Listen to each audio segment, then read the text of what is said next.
नमस्कार साथियों, उम्मीद करता हूं आप सब बहुत अच्छे होंगे। Would like to welcome you all to your daily dose of current affair. 9 जुलाई का दिन है और एक बार फिर से आपकी daily dose of current affair यहां पर तैयार है।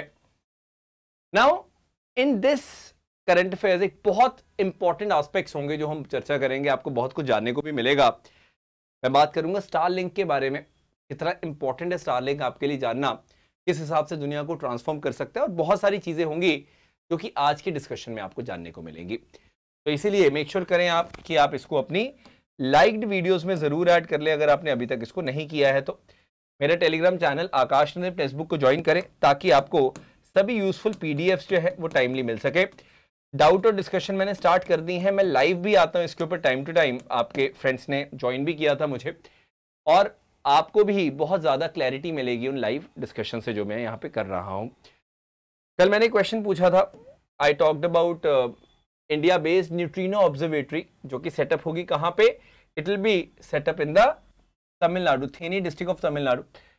ये बेसिकली मेरा क्वेश्चन था आपसे। और ऑफ कोर्स मैं मेटावर्स के बारे में पूछा था, कौन सी जो मतलब नेशनल स्पोर्ट्स बॉडी ने किया है, तो हॉकी इंडिया जो है उसने हॉकीवर्स को लॉन्च किया था।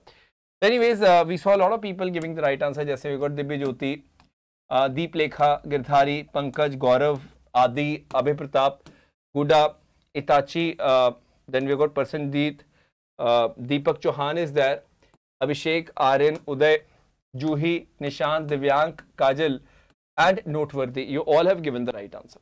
गुड।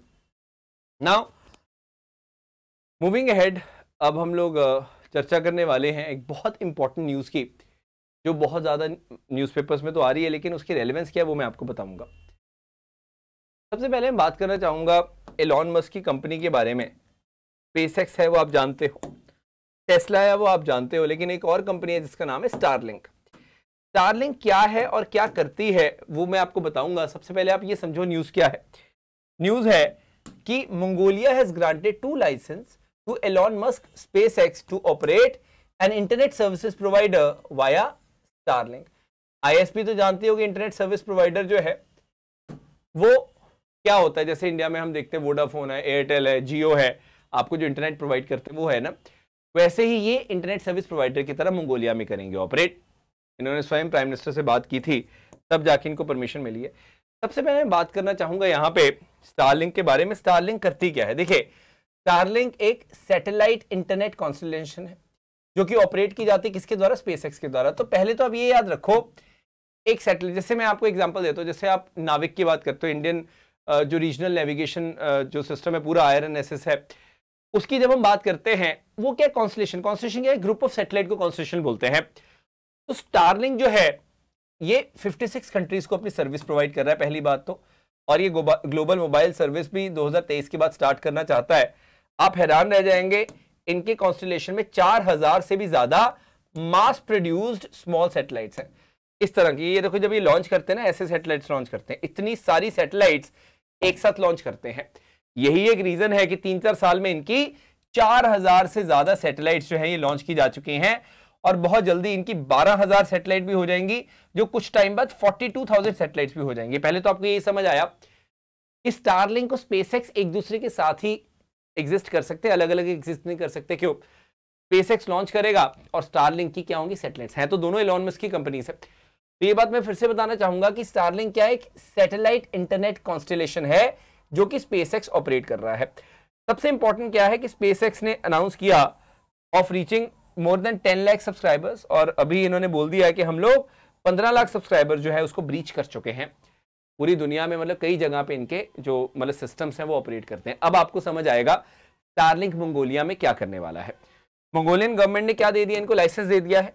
तो आप याद रखिएगा, स्पेसएक्स जो एरोस्पेस कंपनी है एलॉन मस्क की, उसने ये बहुत बड़ा माइलस्टोन अचीव किया। पहली बात, मंगोलियन गवर्नमेंट ने बोला कि आप इंटरनेट सर्विस प्रोवाइडर की तरह यहाँ पे काम कर सकते हो, ताकि जो इंटरनेट यूजर्स हैं उनको बढ़िया क्वालिटी का इंटरनेट आप दे पाओ। ये बहुत इंपॉर्टेंट है। और ये लियो यानी कि लो अर्थ ऑर्बिट में ही सैटेलाइट को भेजते हैं। किसकी मैं बात कर रहा हूँ यहाँ पे? स्टारलिंक की मैं बात कर रहा हूँ। लगभग 1000 किलोमीटर से कम की जो हाइट है, ऑल्टीट्यूड है, वहां पे सैटेलाइट्स घूमती है। अब आपको समझ आया स्टारलिंक जो है वो क्या है, स्टारलिंक को कहां पे परमिशन मिली है सैटेलाइट की, ये सब आपको समझ आया। गुड। मैं अब आपको बताना चाहूंगा एक बहुत इंटरेस्टिंग एस्पेक्ट, जैसे हम बात करते हैं कई बार इंडिया की। अब देखिए, इंडिया में फ्यूचर में हम लोग देख सकते हैं स्टारलिंक का आना, जो कि कोई इतनी नेगेटिव बात नहीं है। लेकिन आप देखें, जैसे अभी हमने बात की क्या, मंगोलिया की हमने बात की, जो कि यहाँ पे है चाइना और रशिया के बीच में। एक बहुत इंटरेस्टिंग पॉइंट मैं आपको यहाँ पे बताना चाहूंगा कि स्टारलिंक की खास बात क्या है। ये बढ़िया क्वालिटी का इंटरनेट कहीं पे भी पहुंचा सकते हैं, क्योंकि इनकी 4000 से ज्यादा सैटेलाइट्स अपनी हैं, उनको लेवरेज करके ये बहुत बढ़िया क्वालिटी का इंटरनेट देते हैं। तो मैं बताना चाहूंगा इनके फ्यूचर प्लान्स क्या है। ये स्टारलिंक को एविएशन के अंदर भी, जैसे हम कनेक्टिविटी की बात करते हैं, वो प्रोवाइड करेगा। मोबिलिटी यानी कि आप जैसे जीपीएस वगैरह की भी बात करते हो, वहां पे प्रोवाइड कर देगा। शिप्स को, बोट्स को जीपीएस सर्विसेज प्रोवाइड कर सकता है ये। इंटरनेट ऑफ थिंग्स, आप कई कई चीजें डेली यूज में ऑपरेट करते हो, उसको ये इंटरनेट प्रोवाइड करेगा। रोमिंग प्रोवाइड कर देगा, बिजनेस को सोल्यूशन प्रोवाइड करेगा, रिटेल को प्रोवाइड करेगा। तो कुल मिला के पूरी दुनिया में इंटरनेट कनेक्टिविटी, जहां पे सुदूर एरिया है, जहां पे बहुत मुश्किल है इंटरनेट का होना, वहां पे भी इलॉन मस्क मानता है कि मैं इंटरनेट प्रोवाइड कर सकता हूं। ये बहुत बड़ा रेवोल्यूशन आने वाला है, याद रखिएगा। तो ये मंगोलिया का तो मैंने बस एक न्यूज थी, मैंने उसका सहारा लिया आपको ये बताने के लिए। लेकिन मेरा मेन मकसद आपको स्टारलिंक के बारे में बताऊं कि स्टारलिंक की इतनी सैटेलाइट्स हैं और वो कितनी और सैटेलाइट्स लॉन्च करेगा। छोटी छोटी सैटेलाइट्स होती हैं जो पूरा कॉन्स्टलेशन ये बना रहा है और पूरी दुनिया को ये कवर कर रहे हैं उससे। तो आप देख सकते हैं the kind of power this man has. तो अभी आजकल तो ये बात हो ही रही है ना, Elon Musk versus Mark Zuckerberg. तो मैं हमेशा ये बात बोलता हूँ, Mark Zuckerberg is very strong in social media, no doubt, but when it comes to power, the real power is in the hands of Elon Musk. Why? Because he owns SpaceX, he has got Tesla, futuristic technologies जो हैं, Mars तक जाने की जो बात है वो Elon Musk कर रहा है। तो again, some people will agree with me, some people will disagree with me. I am just telling you कि हर एक डोमेन में हर व्यक्ति स्ट्रांग नहीं हो सकता, सबकी अपनी अपनी डोमेन होती है। आगे बढ़ते हैं। नेक्स्ट मैं बात करना चाहूंगा, इंडिया का एक बहुत बड़ा डिसीजन आया है to join the champions group of what? The champions group of global crisis response group. जी हाँ, ग्लोबल क्राइसिस रिस्पॉन्स ग्रुप जो है, GCRG, ये बहुत एक इंपॉर्टेंट ग्रुप है। पहले मैं इसके बारे में आपको बता दूं। अब देखिए, जो ये ग्लोबल क्राइसिस रिस्पॉन्स ग्रुप है ना, किसका ग्रुप है? यूनाइटेड नेशंस का है। इसको एक साल पहले लगभग मार्च 2022 में यूनाइटेड नेशन जो सेक्रेटरी जनरल है एंटोनियो गुतरेस जी, उन्होंने बनाया था, ताकि जो इश्यूज हैं जैसे फूड सिक्योरिटी है, एनर्जी है, फाइनेंस है, ये सारी जो चीजें हैं इनको हम लोग एड्रेस कर सके। तो दुनिया के लेवल पे जो क्राइसिस है उसको एड्रेस कर सके। और ये ग्लोबल क्राइसिस रिस्पॉन्स ग्रुप जो है, इसी का होता है चैंपियंस ग्रुप। तो उसमें क्या है, हेड ऑफ द स्टेट या head of the government of Bangladesh, Barbados, Denmark, Germany, Indonesia, Senegal है, जिसमें अब इंडिया भी आ गया है। तो आप ये नोटिस करें कि चैंपियंस ग्रुप क्या है। बेसिकली चैंपियंस ग्रुप एक ऐसा ग्रुप है जो इसको फंक्शन करने में हेल्प करता है, ग्लोबल क्राइसिस रिस्पॉन्स ग्रुप को। ऑफ कोर्स अभी एक साल पहले मार्च 2022 में बना था और इसका जो पार्ट इंडिया बन चुका है। तो सबसे बड़ी बात है कि इंडिया की जो ग्लोबल लीडरशिप है वो यहां से पता चलती है। और आप एक चीज याद रखिएगा कि यूनाइटेड नेशन जो रिजल्ट ओरिएंटेड तरीके से काम करता है वो बढ़िया से कर पाएगा, क्योंकि इंडिया ने इसको ज्वाइन कर लिया है। तो आपको क्या पता चला? वैसे ही खुद यूनाइटेड नेशन की जो सेक्रेटरी जनरल है एंटोनियो गुतरेस, उन्होंने खुद इन्वाइट किया इंडिया को, ये भी मैं आपको बता दूं। तो बस इतना आप याद रखेंगे कि GCRG जो है उसी का पार्ट है बेसिकली जो चैंपियंस ग्रुप है। और चैंपियंस ग्रुप जो है वो इसको ओवरसी करता है प्रॉपर तरीके से फंक्शन करने में। ये आप ध्यान रखें, very very important this is, we have to look into. Clear? Now the next piece of news जो है, उसके लिए मैं यहां पे आपको एक चीज दिखाना चाहूंगा जो मुझे ऐसा लगता है कि आज की डेट में हर मीम में शामिल है। मेरे हाथ में क्या है? 2 टमाटर। मेरे पास और भी पड़े हुए हैं टमाटर। तो एक बहुत ही खुशी की अनुभूति होती है आजकल टमाटर को हाथ में उठाना। टमाटर से जुड़ी हुई अगली न्यूज को हम बात करते हैं ना। ये कोई बहुत पॉजिटिव न्यूज नहीं है, इनफैक्ट ये भी एक रीजन है कि टमाटर के प्राइस इतने ज्यादा हो रहे हैं। जब भी हम लोग बात करते हैं CMV और TOMV वायरस, इसने टोमेटो क्रॉप को महाराष्ट्र और कर्नाटका में बहुत ज्यादा नुकसान पहुंचाया। टमाटर जो कि ऐसे होने चाहिए थे लेकिन वो इस तरह के हो गए। जब सप्लाई कम होगी तो डिमांड उतनी है, प्राइस ऊपर जाएगा। अब आप ध्यान दें, हमें क्या चीज पे ध्यान देना है कि महाराष्ट्र की जब हम बात करते हैं जो किसानों की, दे reported that the tomato crops were affected by cucumber Mosaic virus, यानी कि CMV। मैं जानता हूं आपको नाम से लगेगा अगर ये तो खीरे का है, नहीं, खीरे को इंपैक्ट करता है लेकिन टमाटर को भी इंपैक्ट करता है। और जो किसान भाई हमारे कर्नाटका में हैं, उन्होंने बोला कि टोमेटो मोज़ेक वायरस यानी कि टीओएमवी ने हमें इंपैक्ट किया। तो पहले तो ये बात याद रखो कि हमने देखा महाराष्ट्र में सीएमवी और कर्नाटका में वी सॉ टीओएमवी। इसके बारे में अब मैं आपको बताऊंगा। तो कई बार ये सवाल आता है कि कुकुम्बर मोज़ेक वायरस या टोमेटो मोज़ेक वायरस जो है किस स्टेट में देखे गए, ये आपको पता होना चाहिए। किस फसल को इंपैक्ट करते हैं पता होना चाहिए। तो सबसे पहले मैं आपको टीओएमवी के बारे में बता दूं। जब मैं टीओएमवी की बात करता हूं, बेसिकली यहां पे वर्गा विरियादे फैमिली जो है उसके साथ, मतलब जैसे टोबैको मोज़ेक वायरस जैसे ही होता है, इसमें ना सिर्फ टोमेटोज, तंबाकू, पेपर्स और कई ऑर्नामेंटल प्लांट जो सुंदर सुंदर प्लांट्स है उसको इंपैक्ट करता है टीओएमवी। तो टीओएमवी क्या है? टीओएमवी टोबैको, टोमेटो, ये सब क्रॉप्स को इंपैक्ट करता है। वहीं पे जो सीएमवी है, चाहे वो कुकुम्बर को इंपैक्ट करता है, लेकिन मेलन, एग प्लांट जैसे बैंगन है, टोमेटो, कैरेट, लेटस, सेलरी, इन सबको ये इंपैक्ट करता है, याद रखिएगा। तो मेरे कहने का सिर्फ ये मकसद है कि अगर क्वेश्चन आता है सीओएमवी का कुकुम्बर मोज़ेक वायरस किसको इंपैक्ट करता है, 1 2 3 4 करके एग्जामिनर देगा, तो आप सिर्फ कुकुम्बर मत मार देना, क्योंकि कुकुम्बर के अलावा भी वो बहुत सारी क्रॉप्स को इंपैक्ट करता है, ये आप ध्यान रखिएगा। क्लियर है जी? तो very basic point this is and we have to be understanding this. I hope you have got some idea. तो मैंने दोनों के बारे में आपको बता दिया। ये दोनों वायरस जो है बहुत न्यूज में है, क्योंकि अब इतना हेडलाइंस में बना हुआ टमाटर, तो यू नेवर नो कब आपसे कोई पूछ ले। आगे बढ़ते हैं। एक बहुत ही मैं बोलूंगा कि we have lost a gem and एक मतलब बहुत ज्यादा कीमती जेम मैं बोलूंगा इनको। आर्टिस्ट नंबूथरी इनको बोलते थे। इनका नाम था करुवत्तु माणा वासुदेवन नंबूथरी, लेकिन प्यार से लोग इनको आर्टिस्ट नंबूथरी के नाम से ही जानते थे। वो हमारे बीच में नहीं रहे। He was 97 years old, Kerala में रहते थे and he was recognise for his painting. जो इनका स्कल्पचर बनाने का एक तरीका था वो बहुत अलग था, और ये केरला में ही रहते थे। इनको बहुत सारे अवार्ड्स मिले, जैसे राजा रवि वर्मा अवार्ड है, या इवन जैसे केरला ललिता कला अकेडमी का जो अवार्ड है वो भी इनको मिला है। तो ये पहली बात तो बहुत बड़ी बात है। So we have to understand this point. On top of that मैं आपको एक बहुत बेसिक सा आइडिया यहाँ पर देना चाहूँगा जो आपको समझना बहुत ज़्यादा ज़रूरी है, उसके बारे में हम बात करेंगे। दैट इज़ कि इन्होंने बहुत सारे जो मतलब लिटरेरी वर्क्स जो हैं इनके, वो तो चलो किए ही हैं। तो आपसे सवाल यही आता है कि artist Namboothiri was in a lot of news, ये किस चीज़ के साथ जुड़े हुए थे? तो पेंटिंग एंड स्कल्पचर्स के साथ जुड़े थे, ये आपको पता होना चाहिए। He was associated with this particular thing. समझ आ गया जी? इतना वेरी बेसिक पॉइंट्स थी सर। आई होप आपको हर चीज़, देखिए आप कह रहे थे कि सर हर चीज़ थोड़ी सी डिटेल में बता दो, तो जो चीज़ में मुझे लगता है डिटेल ज़रूरी है वो मैं आपको यहाँ पर दे रहा हूँ। आगे बढ़ते हैं। अब देखो, वर्ल्ड फेमस है एक मेला जिसको हम लोग बोलते हैं श्रवणी मेला।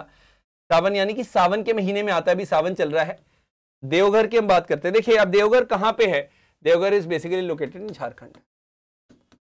मैं आपको बताना चाहूंगा देवघर में शिवजी भगवान का एक बहुत फेमस टेम्पल है।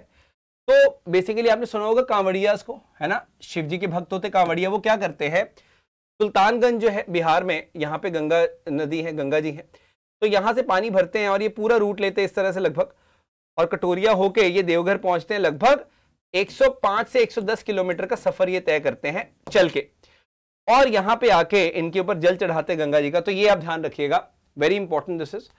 एनीवेज, सो ये पिलग्रिमेज पूरी ये फुट के ऊपर जर्नी करते हैं, और ये बहुत एक बड़ी बात है, यहाँ पे ध्यान रखिएगा। तो सवाल आता है कि 2 मंथ लॉन्ग श्रवणी मेला जो है ये कहाँ पर लगता है? So it takes place, it is organised in Deoghar. ये आप याद रखिएगा, बाबा बैद्यनाथ धाम टेम्पल जो है यहाँ पे, वहां पे इसको ऑर्गेनाइज करवाया जाता है। Got it? Very important this is. आगे बढ़ते हैं। टॉय एसोसिएशन ऑफ इंडिया की बात आती है। पहली बात तो कहां पर बेस्ड है ये मैं आपको बता दूं, इसके हेडक्वार्टर्स कहां है? दिल्ली में। अब आप ध्यान रखना, जो DPIIT है हमारा, ठीक है, गवर्नमेंट ऑफ इंडिया का, उन्होंने टॉय एसोसिएशन ऑफ इंडिया के साथ कोलैबोरेशन की और ऑर्गेनाइज करवाई exploring the India toy story. तो आप याद रखिएगा, जो 14th एडिशन हुआ India toy based international expo जो हुई, it is basically largest toy fairs in the country. तो वहां पे बहुत सारे जो बिजनेसमैन है वो आते हैं, ओनर्स आते हैं, वो डिस्कशन करते हैं। तो ये बस याद रखना कि टॉय एसोसिएशन ऑफ इंडिया ये सब ऑर्गेनाइज करवाती है, पहली बात तो ये है। और exploring the India toy story जो है ये एक राउंड टेबल इंटरेक्शन थी जिसको ऑर्गेनाइज किया गया। अब इसमें ज्यादा कुछ बताने के लिए नहीं है, बस आपको ये पता होना चाहिए कि टॉय एसोसिएशन ऑफ इंडिया कहां पर बेस्ड है। This is what you should be knowing. Clear? Next हम लोग बात करते हैं बेटे, अभी जैसे आज 9 तारीख है तो कल 10 तारीख है, कल यहां पे आप देखेंगे पूरे इंडिया में नेशनल फिश फार्मर्स डे मनाया जाएगा। ये आप याद रखिएगा, नेशनल फिश फार्मर्स डे हर साल कब मनाते हैं? 10 जुलाई को। वैसे तो मैं कल भी आपको बता दूंगा। तो जितना भी मतलब आप देखते हो फिशिंग कम्युनिटी है उसको एक तरह से हम अप्रिशिएट करते हैं, उनका कितना बड़ा कंट्रीब्यूशन है। और एक चीज आप देखना, इंडिया में जैसे हम बात करते हैं national bureau of fish genetic resources, ये एक बहुत इंपॉर्टेंट ब्यूरो माना जाता है, ICAR का है ऑफ कोर्स ये। तो आप बताएंगे मुझे कि कहां पर लोकेटेड है? Very basic question this is, ये तो वैसे सबको पता होना चाहिए कि NBFGR यानी कि national bureau of fish genetic resource कहां पर बेस्ड है? That is what you would be telling. एक बहुत इंपॉर्टेंट रिसर्च बॉडी में इसको बोलना चाहूंगा, ये हमारे देश में एग्जिस्ट करती है, so we should be knowing about it. Last but not the least मैं बताना चाहूंगा यहाँ पे एक रेल लाइन के बारे में जो फिर से न्यूज में है। हम लोग कटरा बानीहाल सेक्शन की बात करते हैं, USBRL का। USBRL मतलब उधमपुर श्रीनगर बारामूला रेलवे लाइन। पहले तो आप ये अंडरस्टैंड करें, मैं यहाँ पे दिखाना चाहूंगा, ये देखें यहाँ पे क्या है, उधमपुर, फिर आप यहाँ पे जाते हैं ऐसे, ये देखिए श्री माता वैष्णो देवी आ गई, इस तरह से ये बढ़ती है। एंड हम क्या देखते हैं आगे बढ़ते बढ़ते, काजीगुंड बहुत न्यूज में था, यू फाइंड काजीगुंड, ये अनंतनाग वगैरह आता है, अवंतीपोरा, ये सब करते करते यहाँ पे आएगा श्रीनगर, एंड फाइनली यहाँ पे भी फाइंड बारामूला। तो आप ये देखें, पहली बात तो प्रोजेक्ट का नाम क्या है? उधमपुर श्रीनगर बारामूला रेलवे। तो इसके 3 पॉइंट्स क्या है? स्टार्टिंग पॉइंट है ऑफ कोर्स उधमपुर, ये ध्यान से देखो जो मैं बता रहा हूँ, देन एक बहुत इंपॉर्टेंट पॉइंट है of course Srinagar, then comes Baramulla. तो आप ये पहले तो नोट करना, इस लाइन पे मतलब ये पूरी इस तरह की लाइन है और बोला जा रहा है 95% of the Katra Banihal railway line project has been completed, ऐसा ऑफिशियल्स ने बोला है। तो आपको बस ये बात पता होनी चाहिए कि जो रूट है बेसिकली ये क्या है। और यहाँ पे चनाब रिवर के ऊपर भी ब्रिजेस वगैरह बनाए गए हैं जो कि काफी न्यूज में थे। तो काजीगुंड वाला भी जब कंप्लीट हुआ तो काफी न्यूज में थी, अनंतनाग भी जब कंप्लीट हुआ न्यूज में थी। तो आपको ये पता होना चाहिए कि पूरा का पूरा जो ये जोन है किस तरह से हम इसको देखते हैं। आपको आराम से जो मैं PDF दूंगा उसके अंदर आपको ये मैप दिख जाएगा। Got it? चलिए, तो ये बस आप याद रखना कि ये रूट जो है वो कौन सा है। नेक्स्ट मैं आपको एक बार फिर से रिमाइंड करवा दूं in case you don't know that I will be coming live at 12 PM, 12 बजे मैं लाइव आऊंगा ऑन YouTube। और एक बहुत इंपॉर्टेंट सेशन है जो मैं आपके साथ डिस्कस करूंगा। आकाश चंद्र टेक्स्ट बुक को ज्वाइन कर ले अगर आपको PDF चाहिए, बिकॉज यहाँ पे इंपॉर्टेंट PDF जो हैं I upload on regular basis. जो मैंने क्वेश्चन पूछा उसको जरूर आंसर करिएगा, your comment will be featuring in the next session. And do hit the like button अगर आपने नहीं इसको लाइक वीडियोस में ऐड किया, और do share with all your friends ताकि वो भी इसका कंप्लीट बेनिफिट ले सके इस पर्टिकुलर सेशन का। That's it for now, I hope you have enjoyed the session. Thank you so very much, have a great day. जय हिंद, जय भारत।